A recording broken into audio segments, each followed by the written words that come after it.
गरीब घरात जन्म, पण डोक्यात स्वप्न होती आकाशाएवढी. हा आहे त्या माणसाचा किस्सा ज्याने भारताची अर्थव्यवस्था बदलली. धीरूभाई अंबानी. धीरूभाई यांचा जन्म एका साध्या शिक्षकाच्या घरी झाला. पैशांची तंगी इतकी की कधी कधी शाळेची फी भरणेही कठीण जायचे. पण या मुलाचं मन खूप वेगळं होतं.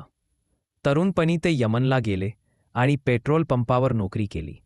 तिथे त्यांनी एक गोष्ट शिकली: मोठं व्हायचे असेल तर छोटं काम लाजून चालत नाही. भारतामध्ये परत आल्यावर त्यांनी रिलायन्सची पायाभरणी केली. लोकांनी हसून म्हटलं, हा गरीब मुलगा मोठं काय करणार? पण त्यांनी दाखवून दिले की जर स्वप्न मोठी असतील आणि मेहनत प्रामाणिक असेल तर जग तुमचं ऐकणारच. धीरूभाईंचं एक वाक्य आजही लाखो लोकांना प्रेरणा देतं: think big, think fast, think ahead. Ideas are no one's monopoly. आज रिलायन्स ही जगातील सर्वात मोठ्या कंपन्यांपैकी एक आहे. आणि ह्या सगळ्याची सुरुवात झाली होती एका छोट्या मुलापासून, ज्याचं स्वप्न होतं मोठं बनायचं.